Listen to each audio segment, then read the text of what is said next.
भारतामध्ये महिलांच्या सुरक्षेसाठी अनेक कायद्यांची निर्मिती केलेली आहे.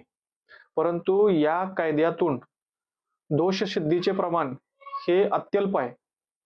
आजच्या स्थितीमध्ये हुंडा प्रतिबंधक कायद्यानुसार जे गुन्हे दाखल आहेत, त्या गुन्ह्यामध्ये दोषसिद्धीचं प्रमाण हे पूर्णपणे अत्यल्प असे आहे. त्याची कारणं अशी आहेत, की तपास यंत्रणा तपास करून जे दोषारोपपत्र दाखल करतात, त्यामध्ये ज्या उणीवा असतात, त्या उणीवांमुळं सरकार पक्षाचे वकील फिर्यादी पार्टीची बाजू कोर्टामध्ये भक्कमपणे मांडू शकत नाहीत.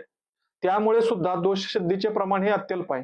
त्याचबरोबर फिर्यादी पक्ष आणि आरोपी पक्ष हे कोर्टामध्ये केस दाखल झाल्यानंतर काही वेळेला आपापसामध्ये तडजोडी करतात.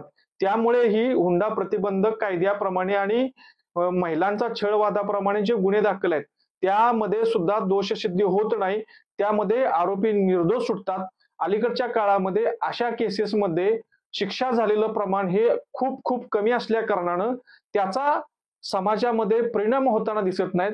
याकरता पोलीस यंत्रणा जे तपास दाखल करतात, त्या तपासामधल्या उणीवा बाजूला करून सरकार पक्षाच्या वकिलांनी भक्कमपणे कोर्टामध्ये केस मांडली पाहिजे आणि मग त्यातून जर दोषसिद्धी झाली तर समाजामध्ये एक संदेश जाईल आणि हे जे हुंडा प्रतिबंधक कायदा किंवा महिलांचे कौटुंबिक छळापासून संरक्षण कायदा यांचा जो उद्देश आहे, हा उद्देश सफल होऊन समाजामध्ये इतर जी लोक आहेत ते त्यातून धडा घेतील आणि मग या होणाऱ्या गुन्ह्यांना प्रतिबंध बसेल.